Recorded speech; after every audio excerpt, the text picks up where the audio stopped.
So if I would remake Dungeonball, if I would remake Dungeonball. Hi, I'm Aaron. I am part of Sokpop collective and I make games. So Dungeonball is like a first-person roguelike dungeon ball shooter. It is a game where you use your hands to pick up things and throw them around, to defeat enemies, to carry keys and drink potions and such.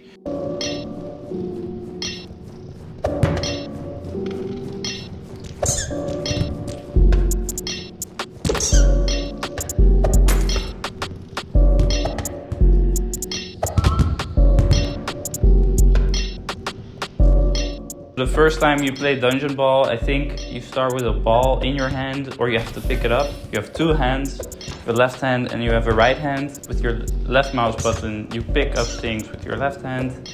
With your right mouse button, you pick up things with your right hand. So the first thing you see, I think, is a ball you pick up. And you go into a room and there's a slime there. And the slime comes towards you in a threatening way. So you throw the ball at him and you kill the slime.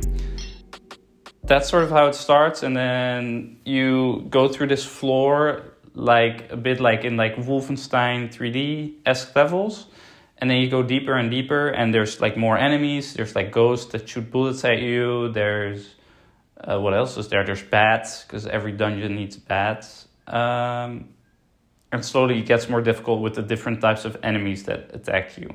What inspired me to make Dungeonball is that I've wanted to make a first-person shooter for a long time already, but I could never really figure out a way to make it that it's not just about guns, if that makes sense.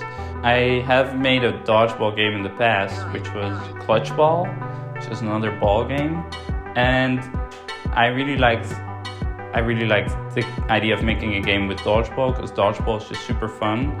And so I was just thinking and realized I could sort of take that concept and turn it into a first-person shooter maybe. I focused a lot on making the enemies fun to fight and also having the combat be a bit dynamic. So the way I tried to achieve that is by making sure you can interact with your hands in more than one way. So you don't just use it to throw balls, you also have to use one hand at some point to carry a key to the end of the dungeon. So you sort of lose this hand to throw stuff with, and I think that's what makes the combat fun in the game. So I was actually working on another project before I started working on Dungeonball, another Patreon game, I mean. This game was pretty fun already at the start, like the prototype, but I realized if I wanted to make it well, then I needed more time. So my games are pretty tech heavy normally. This game doesn't have that much technology in it. There's procedurally generated dungeons, but I kind of cheated a bit and I used the asset from the asset store because I didn't have a lot of time to make the game. So I think that was interesting. It was really fun to sort of figure it out. Basically, it stitches various rooms together with halls in between them. So it's nothing too complicated, but it is a nice little thing that's in there.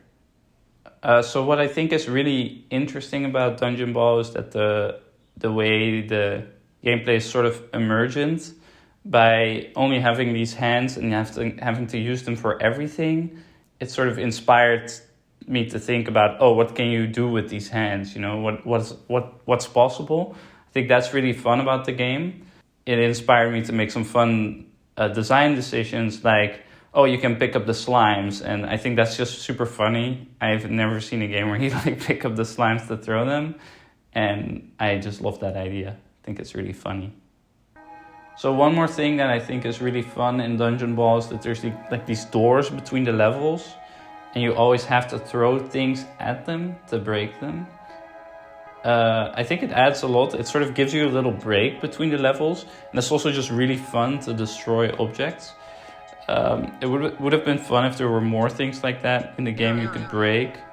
I mean, there's faces you can pick up, which I think is, I think that adds a lot, just to have these sort of breakable things that you can throw. It would be fun if all the all the sort of objects that you break were maybe persistent, but then there's like a whole mess everywhere, and the game is already it can already get quite messy with stuff laying around and all the different enemies. The dodgeball AI is very similar to the dodgeball AI in Clutchball, because I straight up just took the code and put it in the other game, because I set it up pretty smartly. So the enemies in Clutchball, or at least the ones that throw the balls at you, which are like, I think the ghosts in Dungeonball, they're the exact same code as in Clutchball. I thought that was pretty funny. And you do kind of notice it. The AI was pretty advanced, because it did also run away from players. If a player has a ball in the sand, it runs away. If there's a ball available but it's near a player, it's less likely to pick it up than when it is further away from the player. So it tries to sort of make these tactical decisions about like, which ball am I gonna pick up? I thought that was pretty interesting, and it's a little throwback to the original game in a way. The art style in Dungeonball was kind of tough to make. At the beginning, I really wanted to keep it easy, and I was thinking of maybe doing a sort of flat 2D sprites, as you would in like a game like Wolfenstein, like the old Wolfenstein. But then the issue I ran into that quickly was that because it was a gameplay issue basically. So a ball is round. What happens if a ball touches or bounces against like a flat sprite thing? It will just not bounce as interestingly. So then I sort of realized, well, I have to make everything 3D. And I basically started in Blender trying to figure out like a fun little art style with pretty simple shapes. I think the first thing I made was like an orc or something, but it's not in the game, but it sort of set the mood, like really soft shapes and rounded enemies, and that was initially the sort of way I was gonna do it. I think I talked to Ruben at some point, and I was like, well, I like this orc, but it's a bit too complex. So we discussed it, and he was like, just use more simple shapes.